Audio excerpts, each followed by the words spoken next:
Hey guys, this is Those Guys with their host Matt Marrero along with the other host. Tristan Walter. And here we are, Tristan Walter and I, in the same room, which does not happen. Gasp. I know. And we are talking about The Ring, although for any of you guys who are fans of horror movies, or at least fans of Japanese horror, fans of The Ring, understand we're talking about what America has dubbed Ringu.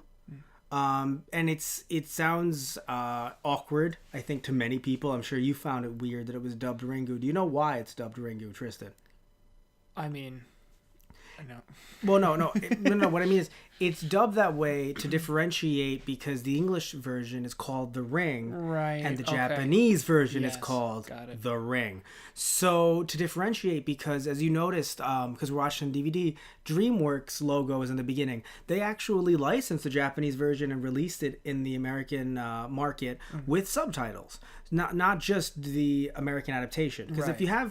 if you release an American adaptation, you arguably, in a way, you could also have the rights to the original. So you could also just release the original, but obviously, people remake stuff and yada yada, Right. blah blah blah. So we're not doing the remake. We're doing the original version that came out in '98 in Japan. Right. But we're gonna put The Ring / Ringu in our episode title because, again, for some of you that are like, wait, what? If you don't know, or if you've seen it recently and you might be a little confused about that, yeah, it's called Ringu, not to be awkward. Because I'm going to be very honest with you guys, not even just awkward. I'm just going to use the word here. It sounds a little racist if you don't know the backstory, because you're like, why is it? Because it's just a Japanese pronunciation. Right, exactly. Why do you have to take a Japanese? If a Japanese pronunciation said blue, you wouldn't be like, oh, it's Biru.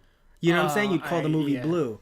Right. So it sounds really like, why is it called Ringu? Like, what do you mean? It's called that because it's the same. It's it's different Same adaptation. title, But it's yeah. the same title. Yeah. Now, I haven't seen the English one in a very long time, so I can't compare the two. When we do the English one day, then we can probably look at the two and see what's going on there. But we're doing this for Friday Night Movies. Brought Friday Night Movies back. We did another show that we're not telling everyone about, a secret show. It's going to come out next week because of how many issues I've had recording it. So this one, I wasn't... It's funny. You'd think this would be the cursed video. You would think, right? But there was another podcast that's basically the Curse podcast. So that'll come next week because we're going to do another podcast for Halloween or around this area, this Halloween time, October.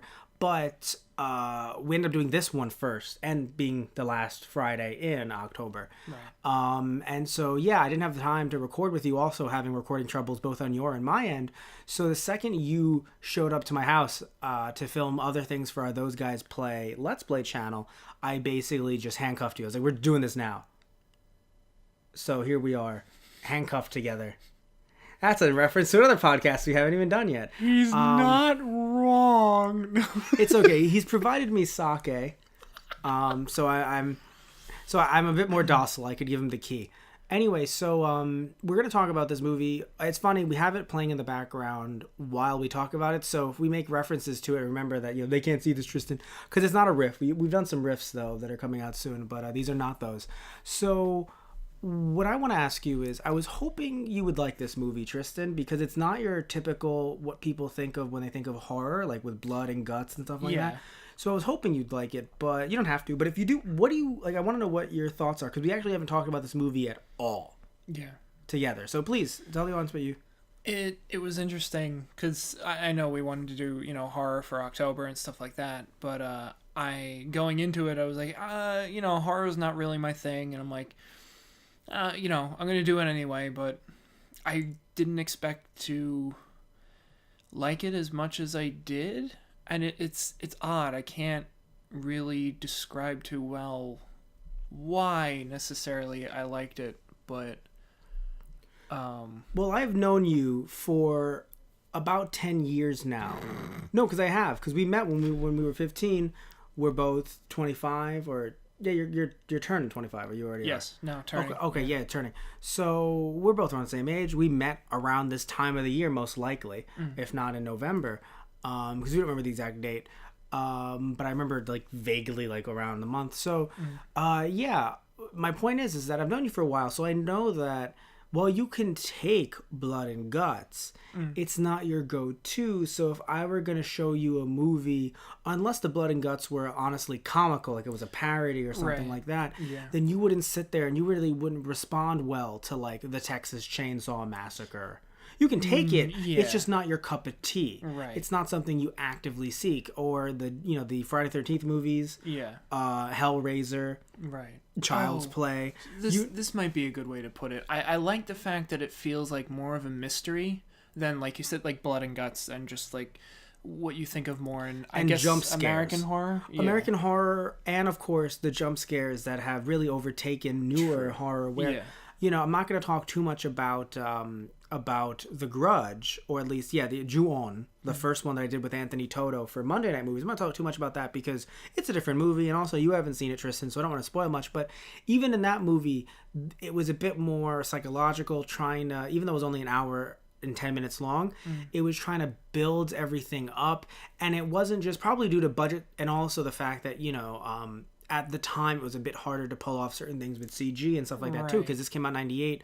Ju-On the Curse came out. Ju-On does mean grudge, but it's not the grudge, it's long, convoluted, but point is that it came out in 1999, 2000. So both of these, funnily enough, came out around the same time. And you can see how they're very similar, but there were a little bit more jump scare, like person in the background is that, and that was a little bit in this movie, but not enough. Yeah, it felt I think subtle, yes, where I feel like subtle as a jump scare can be. Exactly. No, but that's the interesting thing about jump scares, where sometimes when they're overdone, you end up getting caught up in the adrenaline and the thrill like it's a roller coaster, and you want more. So like when I see a jump scare, I'm like, oh, dude, that's good, right? Right. And that's a problem for some, I would argue for some moviegoers, because you would then become accustomed to it. Right. So you watch certain TV shows and movies knowing that something's coming up and that you become accustomed. Yeah. And sometimes you can accept that. But when it comes to horror and the whole premise is, is this thing terrifying? If you become too used to the monster or too used to the jump scare, then that becomes a little bit problematic. So it's very interesting that desensitized. So it's interesting that we didn't even see Sadako until the final scene in the now I would argue a bit too long, but it still was that was the first time we saw her. And I know some people might think it was underwhelming, but I think that sometimes it can be overdone in some ways. Like if she was coming out of like a bloody television and then and the entire room was bleeding, or you know what I'm saying, like that would arguably be too much. So it was interesting to see it done with just her hands just coming out of the TV and then slowly crawling. And it's funny, I don't know about you, I think the scariest thing about this movie is just seeing someone without fingernails. I think that'll always get me. That'll always get me. It doesn't matter what it, like you can have a baby being eaten in the background and I'm just like, but those no fingernails on that woman though, or that man. Like you can have the most horrifying, disgusting, someone could be like hung up on a meat hook or something. And I'm like, oh, with that person on the meat hook, they don't have fingernails. Yeah. That's what I would. So yeah, and it's funny. Tristan, obviously you guys don't see this because we're not on camera. Tristan just freaked out. His face contorted. He saw the first death when the face contorts when the teenager. So yeah, I think that I knew you were going to like it because they set up that atmosphere and throughout the movie. And what I also enjoyed is that, and I'm not saying that horror movies don't do this that often, because there's obviously horror movies, like in the US, there's like Poltergeist, there's Insidious, but I like that this movie really focused on the family drama and the family dynamic, where I feel like in a lot of, like especially when you, I would argue, think of horror, because again, of what you've not seen, you're thinking, oh, it's just a bunch of teenagers getting killed somewhere. Right? Because, you have, even though I would suggest that we should just on our leisure time watch Nightmare on Elm Street. Yeah. Still, that's just kind of what it is. There's good parts of it, and I love Freddy Krueger, and I love, I even love Jason Voorhees to an extent, doing his thing. He's just shy. He doesn't talk to people. But here it wasn't just, it's this, these kids are getting killed and they're trying not to get killed while trying to have sex. That's what I was kind of afraid of at the very beginning. So I'm like, there are two teenagers in the screen right off the bat. Here we go. And I've seen this movie so many times. It's funny that I could actually not quote, but I could picture the scene as it's coming up. Only one scene I forgot, which is when she goes to the main character, she goes to the cabin to try to find the diary. Right. I don't know why I forgot that scene, but every other scene I was like, yeah, then that's coming up, right? And then she's doing that, and then she's gonna do that and that and that. So, because I've shown this movie to exes, I've seen it myself a few times going, oh, is this the right one? Because there's a bunch of Ring prequels as well. Right. Some that are TV, some that are DVD or, video. Funnily enough, this was released. Remember, this was released when videotapes were released.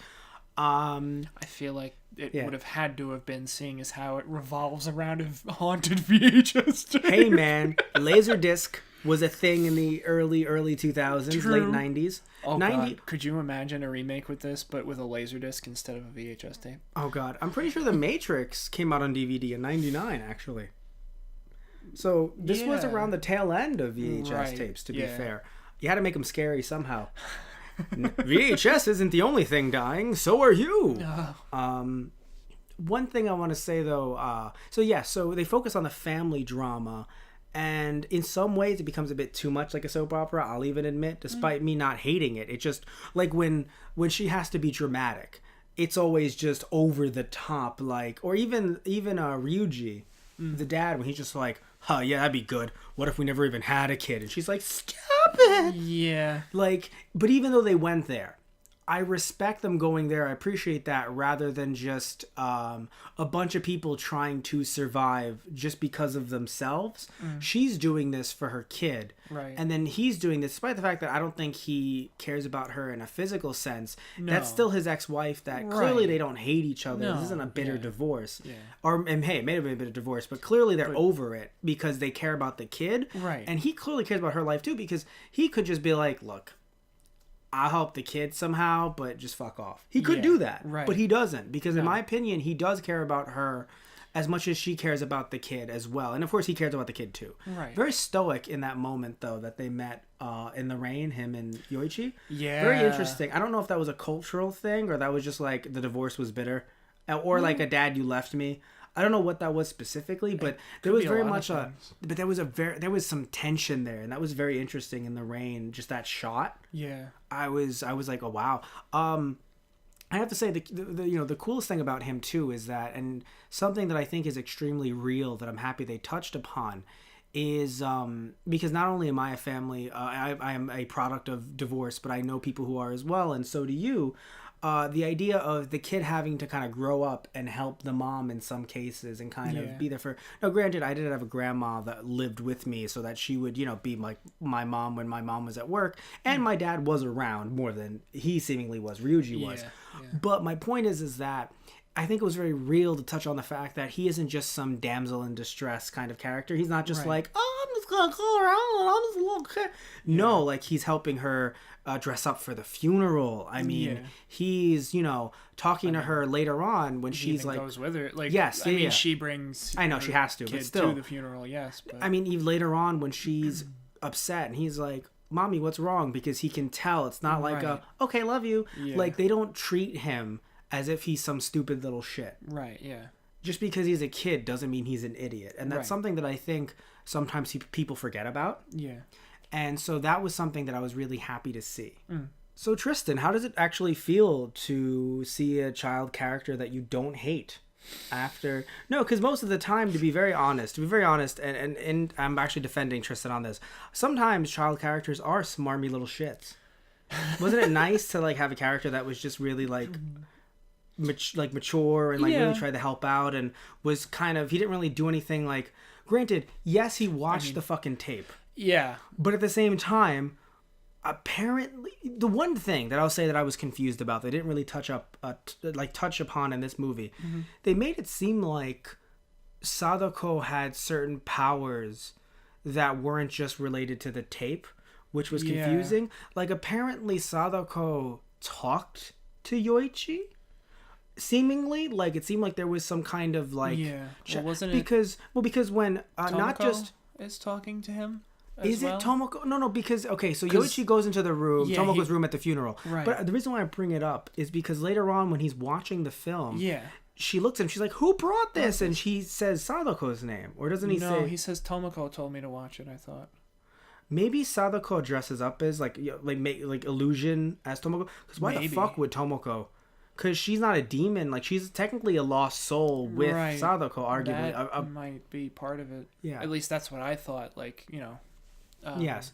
No, because that's something that never really touched upon in this movie, and I don't know if future ones do because I haven't really seen much of later films. But I'm only confused about that because I think that's the only thing that I was like, all right, this seems weird, Right. because it seems like there was an otherworldly force that brought the tape. Because someone could argue, oh, who made the tape? Well, obviously someone recorded the broadcast, whatever. Maybe they saw it and they were like, well, this is weird. Because maybe they saw it every night or whatever, So I don't feel weird about who made the tape.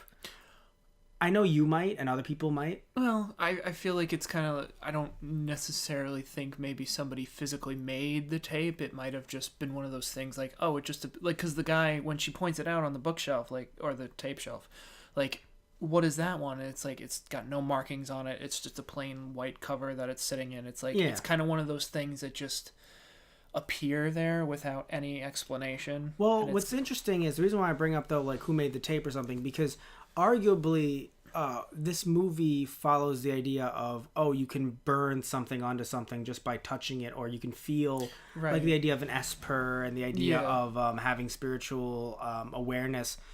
And I'm interested in it only because of the fact that, like, did someone maybe like Sadako like touch the tape? I mean, granted, she's been dead, quote unquote, for years now, so I don't know.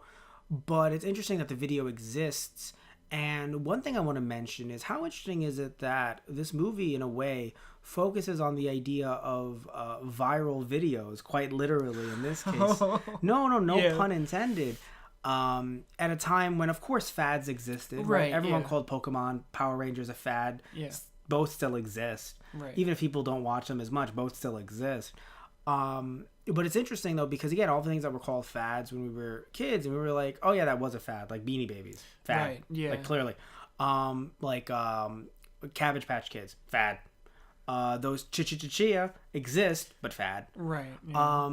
So fads, of course, before the term viral video existed, or the term viral existed in that way, obviously fads existed. But how interesting was it in a way that this movie resonates with us in 2017 the same way that it could in 1998?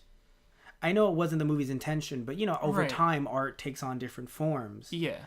And isn't it so interesting that, this exact event could still happen in 2017 if a movie was made. Just the only thing that would be different was, there's no videotapes, it's online. Right. But it's still very much like, the movie's being spread around, all the kids know about the gossip. Right. Even Yoichi knows about it, and I assume he learned about it from his mom or Tomoko, arguably, or if that's some kind of Sadako thing. They make the idea that Tomoko watched Yoichi at times. Yes.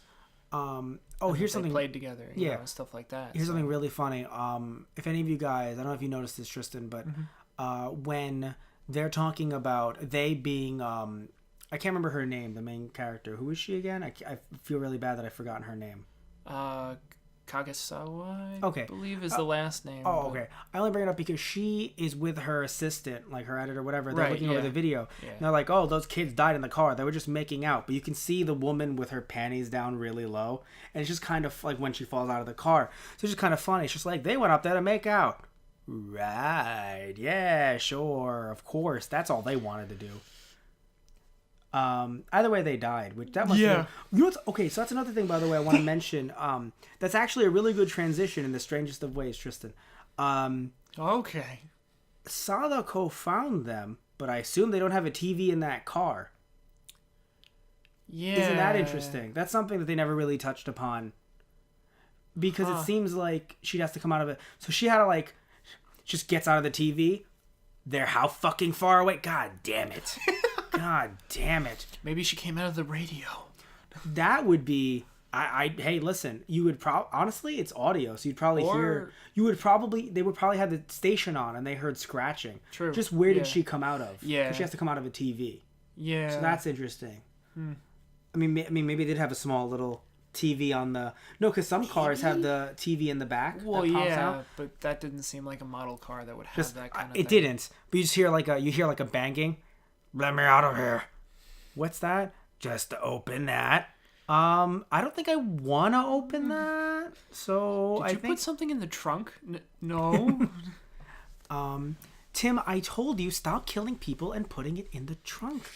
Jeez. At least not when you take me out on a date. I don't want to hide another body. You can clean up your shirt, but you can't clean up your car? Come on. Jeez. But yeah, so jumping back to that viral video thing, though, isn't it so like funny that they still encapsulated that here? And this thing is being literally spread like the plague. Right. Literally, it's killing like the plague. And how did you feel about that necessarily? Like, did you feel like that was like, okay, minus the spiritualness and obviously the actual, it's funny. I want to call it the grudge, but it's not. It's the ring. Yeah. But the grudge there and that anger there. Do you feel like it's as real as I do? Like, minus those things, like, it seems like this is a situation that could happen. Yeah, no, that's kind of another thing I like about it. It does, even though we have supernatural elements in here, it does feel very set in, our world. And I know, like, there are, like, other horror movies that do that, but this didn't feel like it was trying too hard to make you think, like, oh, this could happen to anyone kind of idea. Yeah, because, some movies, even though there's nothing wrong with going for ghosts or demons, sometimes it goes a bit too hard. I mean, technically, this is technically that arguably as well. But with this, it's trying to just say, hey, listen, there's some supernatural elements in this. But really, we're focusing on, again, the family drama, the fact that this thing is being spread around just by gossip. Right. And the fact that these are killing kids or killing people. And they show up with, like just heart attack. It's not like it's like, multiple decapitation. Right, yeah. Where it's like, oh no, their body parts are rearranged. No, it's just they had a heart attack and then we checked them out and there were no drugs involved. So this is really fucking confusing. Right, this is weird and nobody like you said, it's a mystery. Yeah. In a way. And it seems like, I know they touch on like, they touch on like psychic powers and stuff like that. But everybody seems mostly like a normal person. Like, yes, the ex-husband has a little bit here and there. Yeah, he does have some sort of psychic connection or just flashes. But grandpa's just grandpa. Right. Yeah. Arguably, actually, now this hits me and I feel like a fucking idiot for not thinking about this sooner. Yoichi's his kid. Yeah. Right. So he probably has some of that too. Right. That's what I thought immediately when he said, "Oh, Tomoko told me to watch it." I'm like, "Oh." Oh no, I don't think that I didn't think that he had any like supernatural abilities. I just thought ghosts are fucking creepy, yo. Right. Or at least like the ghost not being Tomoko, the ghost being Sadako. I see dead people. Right. That's all. That's obviously because it came out a few years before this did. One thing that I really enjoy about not only this film but like other horror films that I've seen from Japan, not that many but enough that I think it's interesting, and this might just be a 90s thing, that they there's a lot of psychic esper activity going on. Yeah. Where when you look at the US, I'm not saying that so I look at it like this, right? In the US, it's more, let's bring in the priest. Not that Christianity isn't present in Japan, but it's, let's bring in the priest because we got to exorcise some shit. Right. Where here, it's like, hey, someone has psychic abilities, right? Something you really wouldn't see that much. Like, yes, you would see a psychic coming in and going, I sense danger here. They would be like a specialist. Right? You would call somebody in who has, I have the means to save you, or I have the means to combat these spirits. But here, and even in Ju-on the Curse that I did with Anthony Toto, you can actually see that it's just random people that someone knows. In a way, I know, like you could. The husband's a main character, but it's still arguably a random person. He's not a psychic as a means to live. Yeah, he's just like he's a writer. He was a writer, yeah. Who has a student that he, in my opinion, and it's not touched upon, but I think he touches upon her. They did not talk about it, but because here's the thing, I assume a college professor. Yes. That's what I'm trying to get at here, everybody. Yeah. Please relax. I'm a college. Right. I'm looking at Tristan's face. That's why I said relax. It's a college professor who's just like, hey, I'm a writer. You are. Yeah, I am. Yeah, so it's just...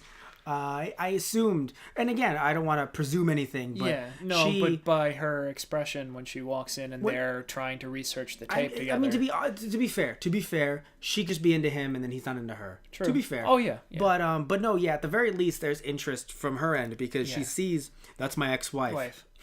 Oh.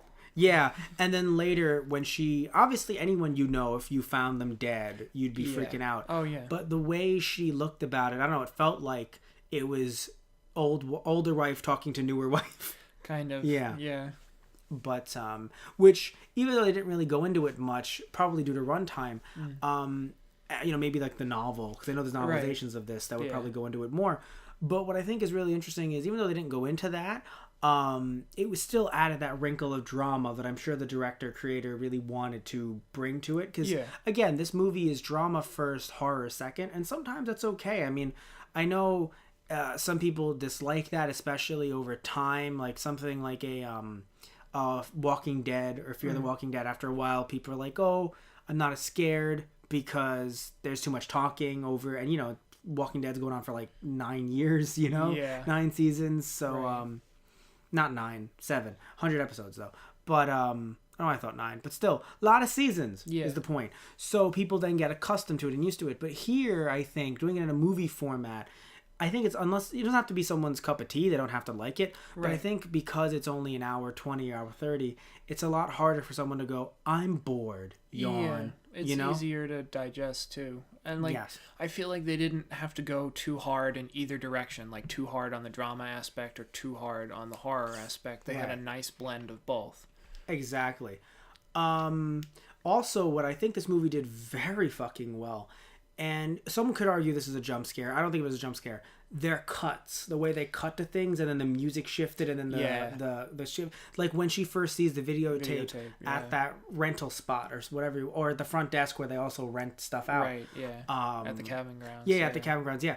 That immediately spooked me, and again, I've seen this movie a few times, but I forgot how it cuts and then the music that hits. Right. So I was freaked out. But I mean, again, some could say it's a jump scare.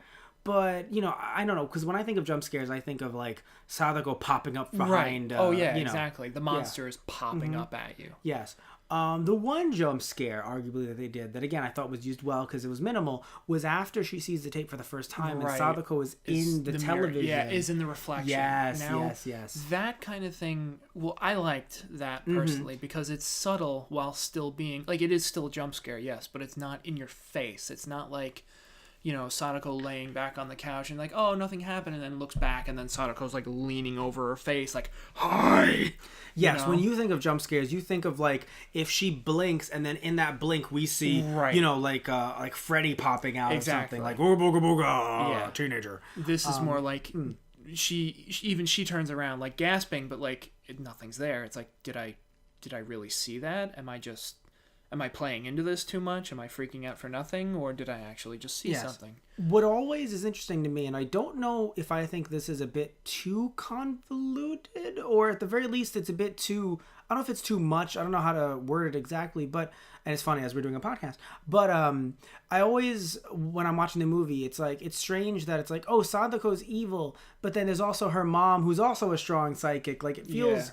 I don't know if it's a bit too much, if that's the right word, because obviously, yes, it makes sense. That's her, that's the story, right? That's just all it is. There's the dad who had the affair with the mom, and then they produced the kid, Sadako. Right. And then Sadako's evil, and then the mom is more of a good expert. No, Sadako's fucking evil.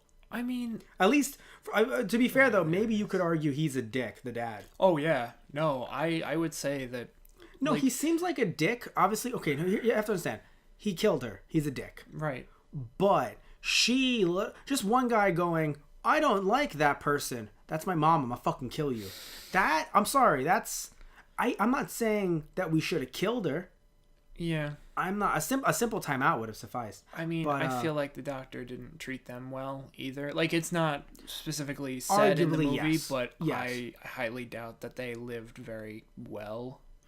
I would say that he probably paid her off, gave her money to live well. Yeah. I mean, it just does suck that, she's the illegitimate child. Yeah, exactly. And I feel like she may have been treated worse, say, in their, like, in Japanese culture, too. She may have been treated worse. Right. No, I mean... well, not even just Japanese culture, even U.S. Because in the 50s, this is when the that's when the backstory all happened. Because Sadako would have been in her 40s if she was alive. Right. Yeah. So don't think of it like it's just a general cultural thing at the time. Yeah. But what I was gonna say, that the reason why maybe I'm saying it's too much is because like, in my head it's like, maybe it's because we don't get much backstory for some of our other U.S. villains, where it's like, oh, Freddy Krueger, he was just a pedophile that everyone was like, yeah, fucking kill that guy. Oh, you didn't know that, Tristan? He's making a face right now. You didn't know that? I didn't know that. Oh no, yeah, he well, okay. Okay. He no. Okay, in the movie, he killed kids. Right. In some other media that they kind of say, oh, hey, we didn't really put this in here. Right. And then in other media that also touched upon it. Right. Apparently, he didn't just kill them. Gotcha. Either way, even if he had just killed them, I understand them going, let's kill this guy, and then they did. Exactly. And then that's what happened there. With Jason Voorhees, his mom was abusive to him a little bit, but also more importantly, the camp counselors didn't notice that he was drowning, and then he died, and then the mom was like, I'm gonna kill you. Then she gets disposed of. Then in later movies, Jason comes back to life because it's a horror franchise. Yeah. And then he kills anyone who's on the campgrounds.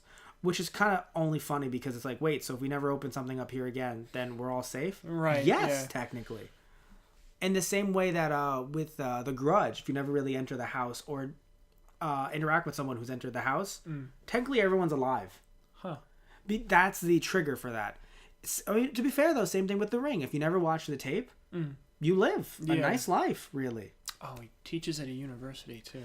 Okay, that's what he did. Sorry, I mean, he could have been no, he's a writer too, I think. But like, oh yes, he's a writer, and that's what I assumed he was an English teacher at the university. That's why I said when he was a writer, but he also has students. That's what I love too. He even makes the joke like, she's like, oh, I've been cursed by this thing, and he's like, go get exercise. Yeah. But I think that's the trope. Maybe it's a trope in Japan too, but because I haven't seen older horror movies. But it's definitely a U.S. trope of, oh, we got to get in the priest, and of course, again, there's Japanese priests and Buddhists as well, but like monks and stuff. But I only look at it like, oh, it's. And I was saying earlier the idea of, oh, because it's the 90s. Because in the 90s in Japan, you had a lot of manga and anime surrounding the idea of having spiritual powers, but not.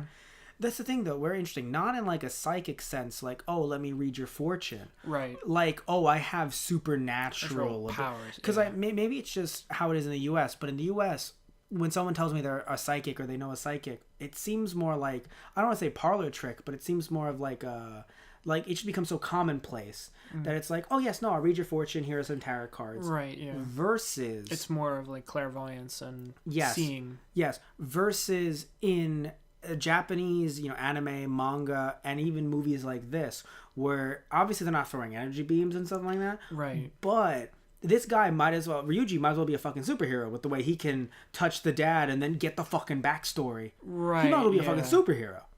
Same thing with Sadako's mom. The way another reason why she was troubled is because she could hear people's thoughts. Right. Imagine if she fucking met Freddy Krueger. Jesus Christ. She'd be like, Sadako, just fucking do it.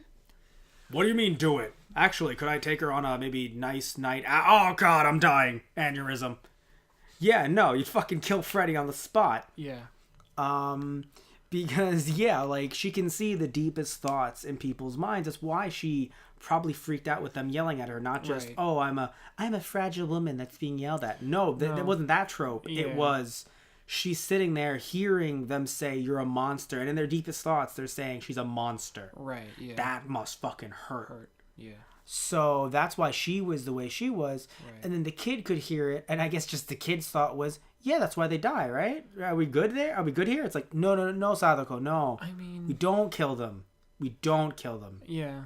Let's try not to do that. I guess, like, you have a point in a sense there. It seems like it needs more to have her be so vengeful or to be, like, killing people right off the bat. There's something else there about her that is either not said or she's just... They make her super spiteful. Well, it's not just that. It's not just that. I meant more so it's too much, like, it's just weird. I guess maybe they wanted to tie in, like, a family dynamic there, just like they have with Ryuji, the wife, and Yoichi. They may have wanted to do that as well. So, like, that's one family dynamic, and then this is another family dynamic, in which case I understand that's a good theme to, to show off. The reason why I felt like it was i.e. too much is because I feel like we don't get much about the mom other than she's a beacon of light and hope, and then she died.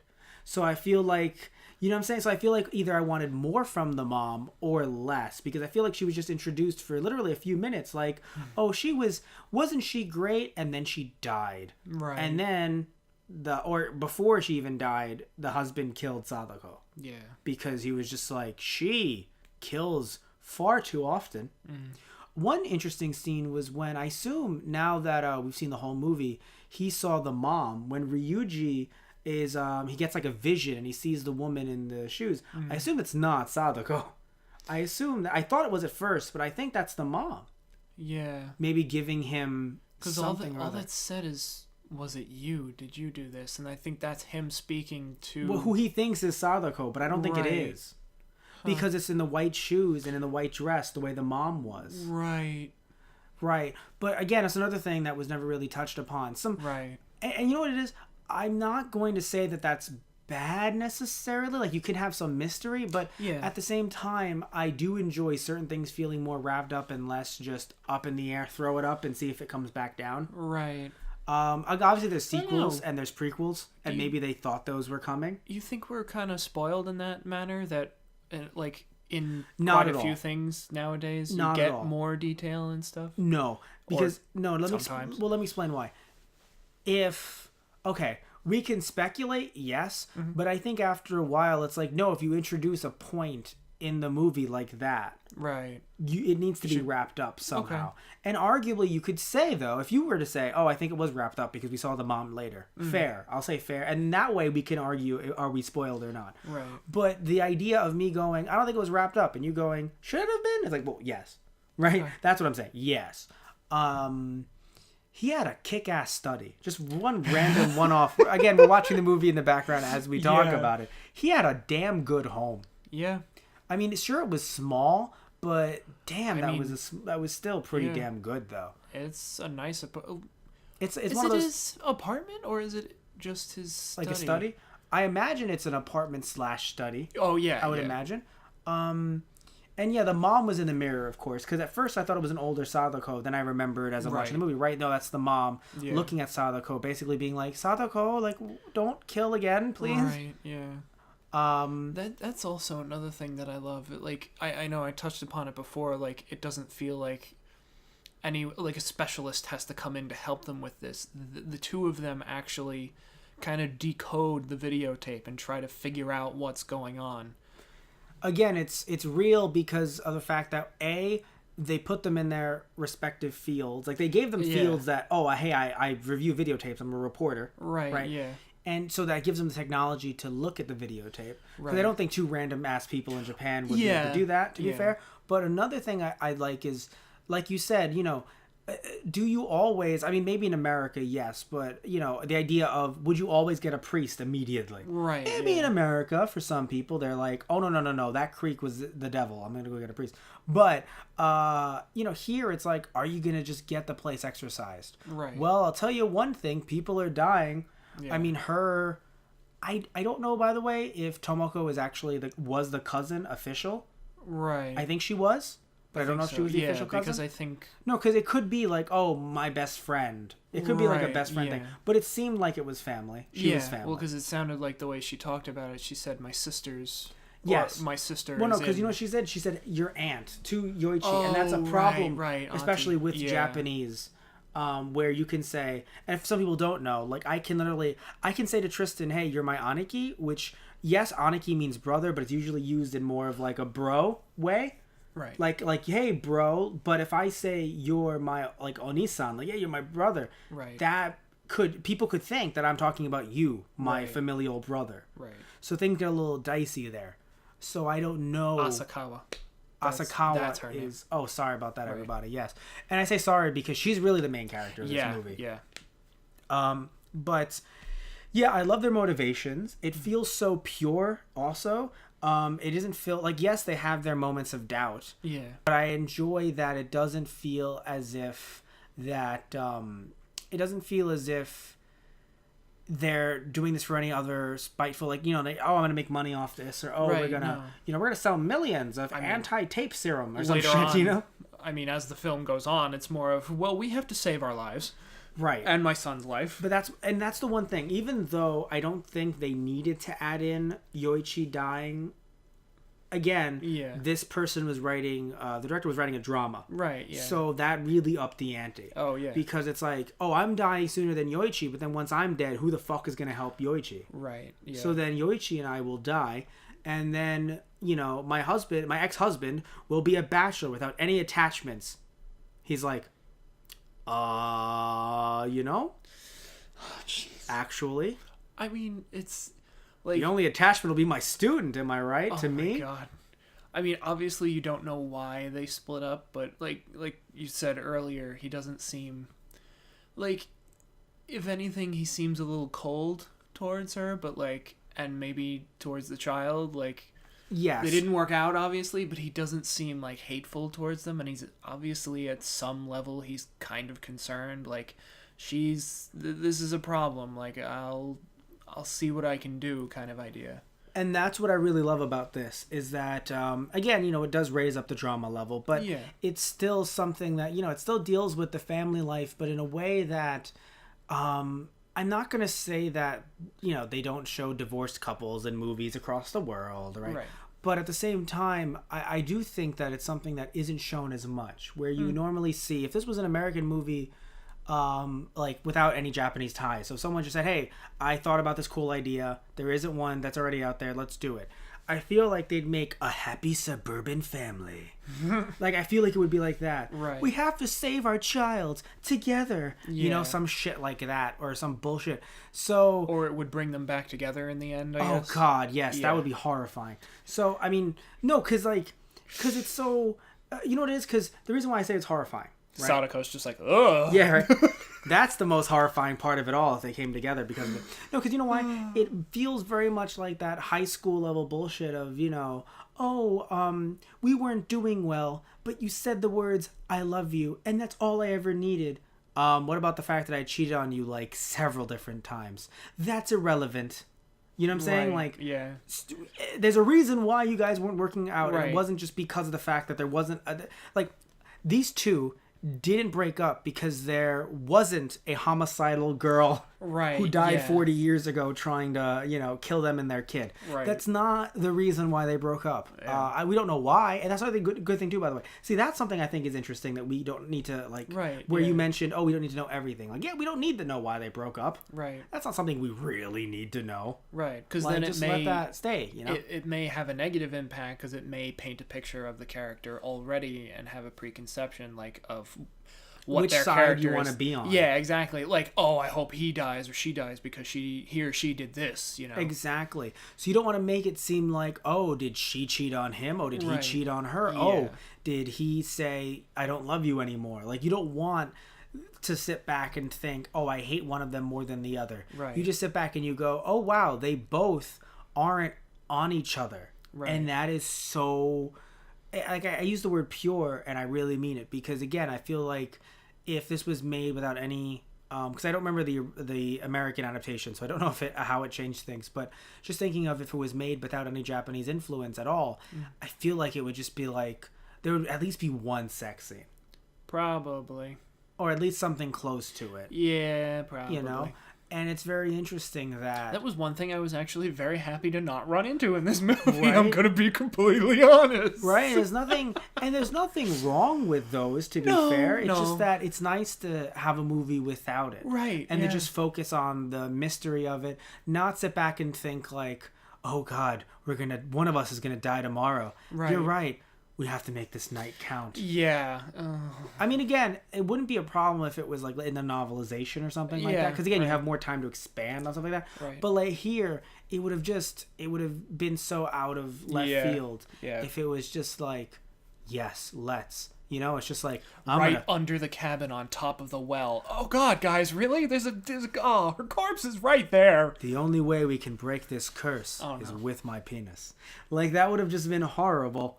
Let's make a baby, and that light will counteract Sadako's anger. You're just winging it here. I really am. I wrapped it in a holy talisman. Cool. But the one thing I wanted to mention before, but the fact that she even brings him in at all, I was kind of confused at first. I'm like, so he's a writer, he's an English professor. Well, how is he gonna be able to help? And then I realized he has kind of connections to the university, and he's he has versings in doing research. Even I'm sure she does too. She's a reporter, but I thought you were gonna bring up the supernatural aspect, which I didn't think of that, like the psychic thing. No, I didn't think about it that way. I don't even know if she knew about that. They were married. She knew. I would imagine she knew about it slightly. And also that might even be part of the reason why he says, "Oh, maybe we shouldn't have had a kid." Maybe he thinks didn't that really want to have kids because he was afraid of passing on this ability and what it would do to the child. By the way, the grandpa is the best character out of this entire... No, because he is such a grandpa. Oh, yeah. Not just in what he says to Yoichi, and more importantly, how he reacts to everything. Like, he is such a grandpa where, Yoichi is just like, hey, grandpa, you're a fucking dick. And he's like, oh, these little kids. They're so funny. And it just What have you been teaching this boy? No. Or no, I love it. Not to take people's shit, Grandpa. They're just fishing in the river. Yeah. And he's like, and I assume, you're bad at this. No, and I assume it's funny. I assume the grandpa is just trying to make it so that Yoichi can do something himself. Oh yeah. Because that's what you do for kids. You're like, oh, let me give the kid the win. You don't want to like be like, I beat you. Like, every once in a while, maybe if they get a little uppity, you remind them that you are king. But you also try to let them get those wins to build up their self-confidence. So I imagine he's letting the kid, try to get some. But the kid doesn't know. So he's like, Grandpa, you suck at fishing. And he's just like... he just laughs it off. Yeah. Oh, man. No, but I say that he's the best character out of all this because I'm 95% sure, even though I don't know about any sequels, 95% sure the grandpa watched the tape and he died. I mean... He would do it for the kid. You're telling me he wouldn't do it? No, I know he would, but... Yeah, that's like... Well, because that's... I mean, with the ending, and she's like, I need you to do something for Yuichi, and it's like... You're... So, I mean, okay, I get it. Like, he's older and, the kid's younger, but it's like... Dad, you've lived a full life. I need my son to live. Okay. Oh, come on, though. Oh, no, I'm not saying he wouldn't do it for his son, but I wonder if... I'm hoping that she's like, now you need to show this to somebody else within a week, or we're going to be going to your funeral.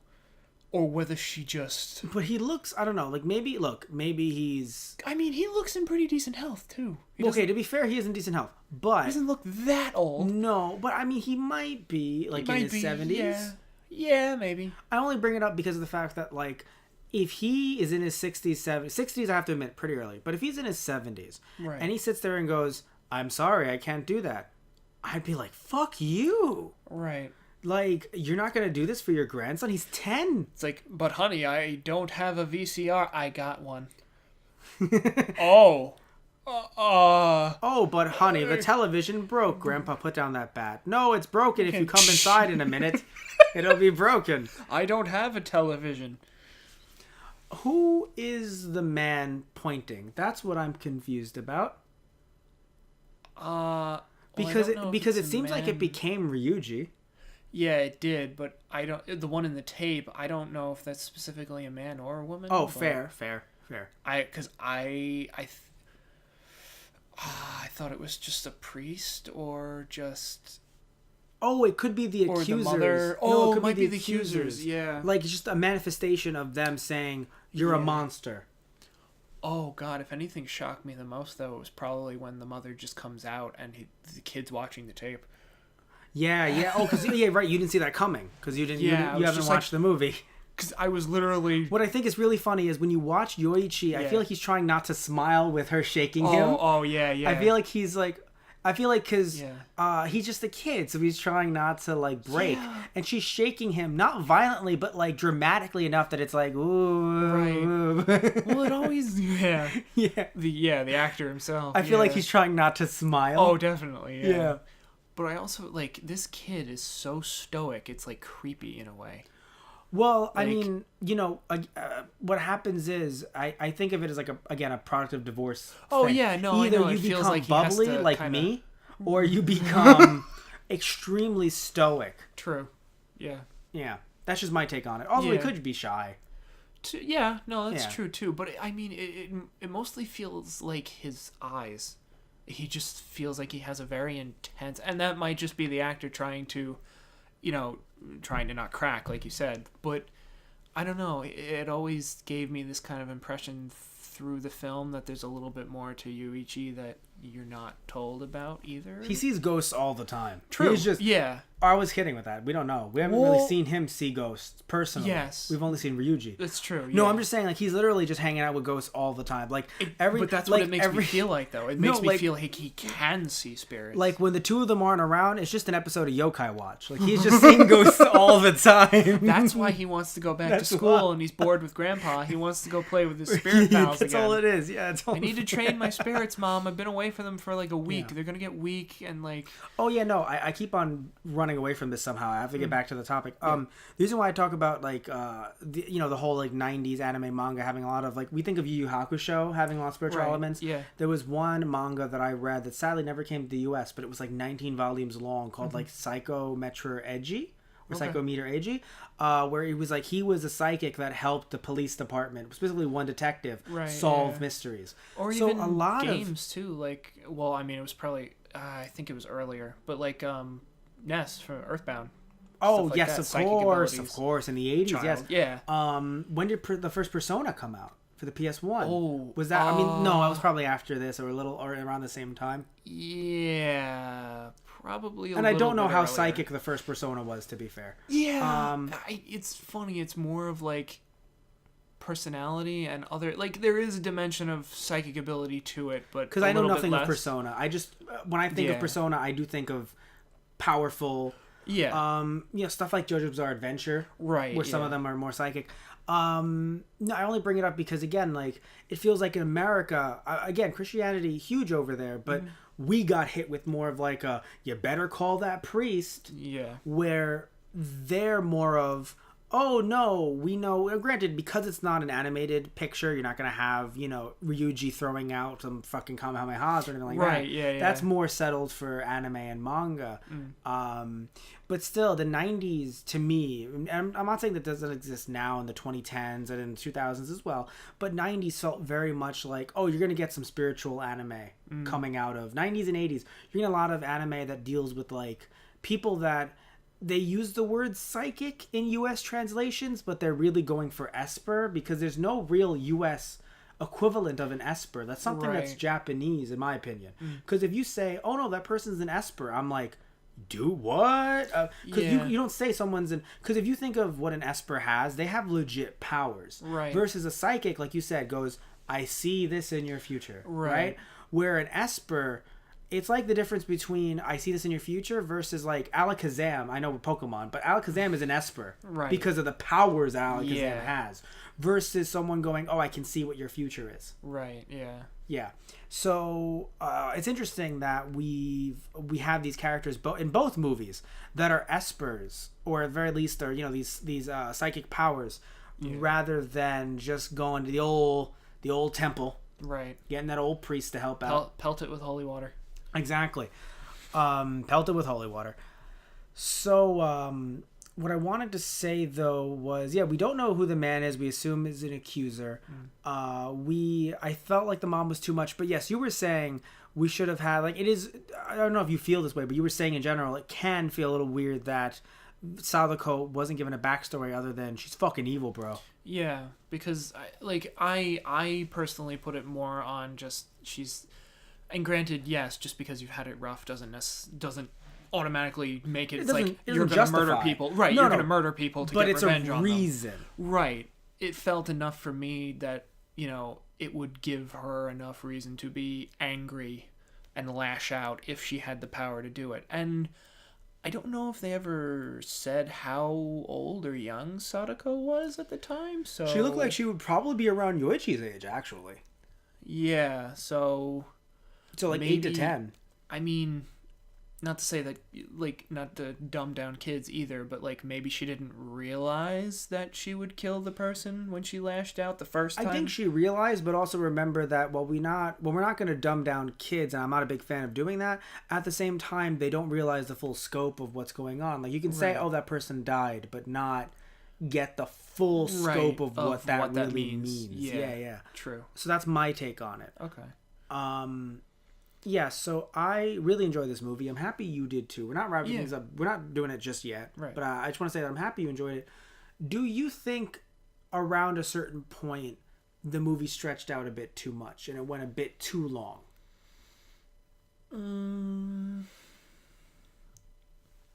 No. I think it was paced pretty well. I feel like if they had gotten held up by the storm and that he was the father or the uncle, I'm not exactly sure, but he was related to Sadako, and I guess he would have been the grandfather maybe. What do you mean? I'm confused. You mean the guy, the caretaker of the place? Yeah. That was the dad. Oh, okay. That was the dad. He just aged heavily. Yes, it was the dad. Because of 40 years. That'll do that to someone. I feel like if they had gotten stuck on the island, well, granted, Asukawa would have died if they hadn't gotten back when they did. That would have been a bit too much if they kept it going. If they kept it going past the storm. I think it was... Okay, because I felt like at a certain point, like around the hour mark, it's like, wait, there's another half an hour here. Like, I think even though the storm made sense, I think including that, then having the well scene, then having the death scene of Ryuji, then having... Right. Like, I felt like at a certain point, it was just like, not that I wanted to end, but I was like, is this ending soon? That was the only thing I think, problem I have with this movie, is that even though I'm not saying I wanted it to end, it felt like they had moments where it was like, oh, so we're done here, right? And then they had what would arguably now be considered the after credits scene. As like an epilogue after the big scene that you would know, in my opinion, would be like, oh god, that's the ending. Someone died, that's the ending. Maybe a little thing afterwards, but it felt like it was longer than like her discovering, like, but I thought we did this, and then oh god, now I have to go to the hospital. Then I have to drive out. Yes. Yeah. So, that's true. And something like that happened in Ju-on the Curse as well, where it was like, oh god, this is the big climactic scene. Are we done? And then we weren't. And I was like, oh, I was actually, like that really actually got me by surprise that Ryuji died in the end. I really thought that they lifted the curse. Yeah, I really thought when they found the corpse, and it like I really thought they were done. Did you know about the sequels or no? No. Oh, okay. Because I was gonna say, well, I knew there were sequels to this, but I didn't know how like true they were to the original. Oh, so you could have thought they could have been like a reboot, right? Exactly. Or it could have been like, oh, they survived, but the next family won't. They found something obscure to like stretch it out, you know. That's true, and that happens a lot with horror movies as well. So to be very honest with you, so like not never. But you usually, and it can happen sometimes, but usually don't have Freddy or Jason. And I know people online are going to get crazy at me. Usually have them coming back to kill people that survived in earlier movies. Right. I only say that because like it's happened a few times, and I just want to make sure. I've seen the movies, usually. Because like I was really sad to actually see him die. I really thought I kind of thought it's like, oh, this was, the suspense is what really makes it scary in a way, or like scary in like an Alfred Hitchcock kind of way. And that's what I enjoy Alfred Hitchcock, so I think this was a good movie for you to do with me. Just Tristan, 3 out of 10 needed more birds. Oh my god. But like I really thought they would kind of have the happy ending at the very end. Like honestly, like obviously, it's not that whole thing they're getting back together and the family is all happy. It's like, no, they go their separate ways, but everybody lives. Right. And it just gets put to rest, and like Sadako is put to rest. Her spirit can rest finally. I thought it was more of like Sadako just wanted the truth, like someone to know what happened to her. This is an open ending that I appreciate. That obviously there were sequels, right? Right. But there didn't have to be, and I would be okay with it that way. Because there's another movie we're going to talk about next week that I'm not a fan of its open ending, especially when the director came out and talked about it. Because again, we're not talking about which one yet, but still, I have a problem with that a little bit, because this felt like it was an open ending. That, by the way, when the old man fell, the dad fell, I was like, oh god, is that actor okay? Because he fell hard. But anyway, I feel as if with this open ending, it was done in a very good way. Where there's some open endings that feel like they're trying to bait you into oh, will there be a sequel? Right, yeah. I felt like this wasn't one of those. And if the No. director comes out and says that it was, oh, okay, well then fair Right, enough. yeah. But we don't have any interviews, at least I haven't seen any interviews about that personally. So this just felt like, oh, clearly Yoichi's gonna make it. However, as she's driving, we do notice that it says like the font is red, so it's the final day for Yoichi. Right. So it's like I think there is a little bit of like, oh, does she make it in time? I Right. assume that she would, though, to be very Yeah. honest. But like, does she make it in time? And then of course with Ryuji dead, it shows that the curse is still alive and well. So people gotta Yeah. fucking watch out with that tape. Right. They gotta And really be that's- careful. Like, that's the other thing. Like, Asakawa kind of feels a little malevolent at the very end. Like, she knows what she has to do to save her child, but then passing it on to her father, and then who knows who has to, like, does she save her dad? Who knows who they have to pass it on to? But here's the thing, though, right? I gotta be honest, though. That, to me, okay, no, she wasn't uplifting. But that theme, Like- that plot, though, that's very uplifting to me. I consider that uplifting. Because, look, you can't pass on Jason to other people. Jason's gonna fucking kill you if you're in his camp. Yeah.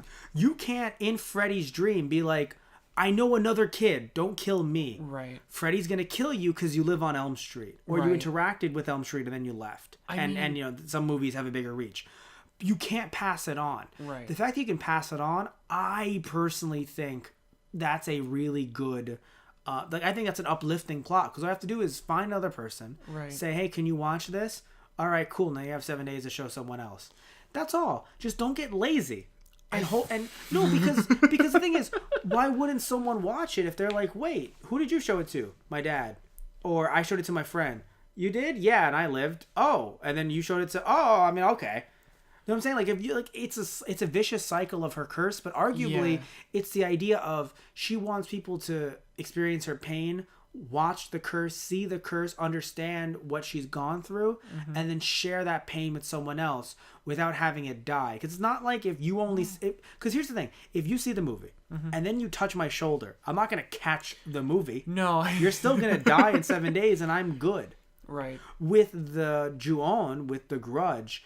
Even if you were in that house, in that Grudge house, and then you came to say hi to me, that curse has been passed on to me. Right. You still have it, but now because I've interacted with you, I'm the fucking idiot who apparently didn't ask you what houses you've been in, like it's a fucking STD. And now I can die because of that. So that's why I think that... Hey, man, what's up? I got the grudge. Yeah, no, I just like, all right, get the fuck away from me. Get yourself tested for grudges. But that's the thing, man. So for me, it feels like, in a way, it's uplifting. I know to some people it isn't. I understand why it wouldn't be, because then it's like, oh god, she's killing her dad, right?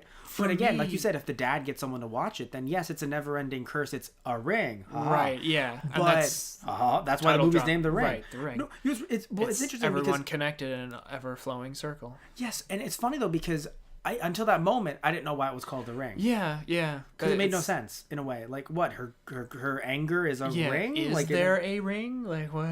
Yeah, like, what's the ring? Did you think... Now this is going to sound funny. Did you think this was about a circus or a wrestling ring? Oh, no. So you knew what the plot was before watching the movie? Like you knew that there was an evil little girl? Yes. Okay, that's all you knew. When I saw the very ending and like her crawling out of the well and coming out of the TV, I'm like, oh, I've seen this. Yes, you have. I'm sure you've seen it like in GIF or GIF Oh form. yeah, I've seen it all over the place. Of course, yeah, because like, it's been around since the early 2000s. Not just this Right. movie, but like the American adaptation that Yeah. got really popular here. Yeah. It's been around for so long, obviously. But the one thing I wanted to say, I think for me, what makes it not uplifting, being able, like you can pass it on, it's okay, you're not gonna die. It's just the idea that, yes, it's easy enough to get the curse off of you, but the idea for me, like if it was me and I had to pass on this video and make sure somebody else watched it, it's just the act of me condemning them, even if they can themselves save themselves. It's the idea. But you should tell them. passing Because this. it's not like you don't have to. But if you pass it to me, then I would pass it to Anthony Toto. Then Oh he my would pass it to no, but we would go through all of our friend group, and we would basically then find someone in our friend group who goes, no, I know someone who says they'll watch it, and I'd be like, okay, dude, then you go over to that person and then they'll watch it. Honestly, like, I but still that's feel all it like is. that's a lot to ask someone, though. Not if you I know have the- someone else in place. I know the physical idea of just watch this videotape is not a lot to ask someone, but just the idea of like, but if by some godforsaken reason you don't get someone else to watch this, you will die. But here's the thing: you die, and then it dies there. Until As somebody long else picks as- up the tape. Like, it's But you forgotten c- about for a long time. But if you tell me about the tape, don't show it to me. You die. I burn the tape. There's no rule saying True. I can't burn the tape. Yeah, well, that's what I thought. I thought she was going to destroy them at the... Like, she still had to save Yuichi. Well, thank but, God like- she didn't. Right? Because Yeah, right? that would have been horrifying. That I feel like would be a very M. Night Shyamalan twist. Ooh, ending, That how you can save Yoichi is if you keep the tape. I burned the tape. Bum bum bum. They're all dead. Honestly, yeah. To be fair, I think I would have appreciated that as an ending, too. Ooh, Like, I wouldn't have it liked would have hurt, but like, oh. No. I appreciate this because in a way she becomes... It corrupts her because she then has to go to her dad. However, her dad can easily pass it on, so that's how I find the uplifting part of it. Right. And more importantly, it saves the kid, and the curse has been lifted off of her because she passed it on to Ryuji, sadly without knowing, but his death saved his kid. True. Yeah. Because without his death, kid would have died. If he showed it she to someone wouldn't have else, known. if he showed it to a student, student would have died. They'd been like, well, that's fucking weird. Oh, jeez. And then the kid would have died. Right. So, Yeah. in a way, his death really saved his child. Yeah. He gave himself up for the child. Something he would have done anyway, mostly, I would imagine, right? But he did it in that way. So even though I hate that he died, his death did help. Also, by the way, I would like to mention, he does put his hand on her hand because we're watching this movie as it goes on at one point. But it's a lot different than like that physical, like that affection. It's a lot different than when you and I would normally see in American movie, where you hear like "I wanna know when I'm here" or some fucking song in the background as they're having ring sex. Like what the fuck? Like we don't need that. No. I'm sorry, Ringu sex. We don't need that. God. We don't need that. But yeah, so let's wrap some things up here. I don't unless there's something else you want to. I was hoping we didn't have to end on that, but I guess Oh. we're kind of... Oh, I thought you were like looking at me weird because I said wrap up next to sex, like Ringu sex. I was like, Well, now that you've put it that way... you got to put a dust cover over that tape. You got to be really protective my with that God. videotape. Always cover your videotapes. I feel like Sadako, her reign might be over the second they went to Laserdisc. Do you want to end it there? Do you want to end it on that? I'd rather end it on that. Yeah, Okay. yeah. I mean, it's still the movie, but in a lot clearer quality. They go to DVD. She's they like, go to DVD. shit, Damn it. I can't physically conjure a DVD. She's like, she's calling her ghost kids. Can you help me with the? God. Come on, ghost grandma. She's like, I'm 45 years. I'm 50 years old. I don't know how to work these DVDs. I God. just learned how to work VHS right at the time that's why she wasn't around for the 80s and the early 90s. She was trying to learn how to work the technology. all I can conjure is VHS. Like, was it Tootie or Susie that could conjure DVDs? I don't know. No. Tootie does Blu-ray. Susie does DVD. All right, thanks. Immediately, hey, kids, yeah, what's 4K mean? Is it 4 kills? Because I've done that. What's 4K? Anyway, we're gonna wrap things up here. Yeah. I want to thank you all so much for listening. I mentioned our Let's Plays earlier. Please check out our Let's Plays over at our YouTube channel, Those Guys Play. Please check out our podcasts either over at our YouTube channel, Those Guys on the Radio, or over at our Blog Talk Radio account, which you might be listening to us through that already, blogtalkradio.com/Those Guys on the Radio. So blogtalkradio.com/Those Guys on the Radio, where we have a bunch of different podcasts there, a bunch of different Friday night movies, Anna Saturdays, Monday night movies, TV Tuesdays. We have Keikaku Corner, which is a new show that we have both on there and on our YouTube channel. That's a video podcast. That's a bit different than what we usually do here. We could have done this one as a video podcast, but I was like, nah. But just at the end, our faces deform. Oh, It's like the pictures. yes. So anyway, so yeah, we have that as well. We have our 2 YouTube channels. We also have TG Productions, another channel that we do an apocalypse on, where I do anime reviews. Hey, you might be on one of those one day. Don't laugh at me. He's making fun of me, everybody. You can't see it because he took the cameras out. I also have Toku Trivia, where I do a trivia show based on different tokusatsu shows.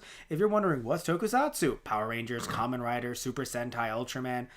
Technically, if you wanna, you can even extend it to like Star Wars and Star Trek, but that's more on the American side, so people don't usually dump that in there. But you could if you wanted to. And so we have TG Productions is our other YouTube channel. Those guys on the radio.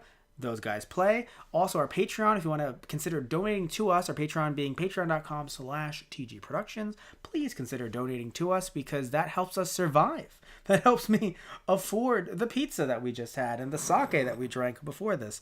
It helps us survive. Anyway, so thank you all so much. Please consider donating there. And if you do donate there, there's different tiers that you can actually donate to get specific shows. So if you want to say, hey, Matt, get someone on the show that, that part of those guys family that really loves horror movies, and you guys can talk about your top 5 horror movies, right?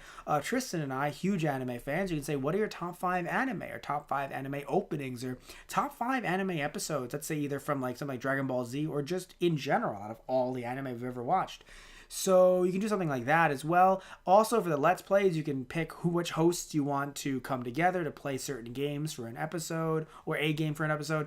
And yeah, so a lot of cool stuff there. Again, please consider donating if you'd like. Or get one of our t-shirts either over at our main website, tgproduction.net/merchandise, or over at our eBay, which is /ThoseGuysRadio, where we have t-shirts there, we have posters, and we even have some exclusive merchandise that we have directly from my collection. So like different video games and stuff like that, Japanese, American, DVDs as well, and some other fun stuff that you can get through there. Okay, also would like to mention we're on iTunes.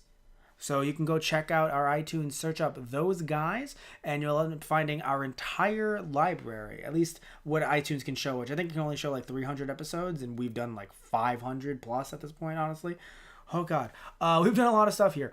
And again, just want to thank you all so much for listening because we do this for you guys. Those guys do this for you guys. Thank you all so much. Love you guys. And say good night, Tristan.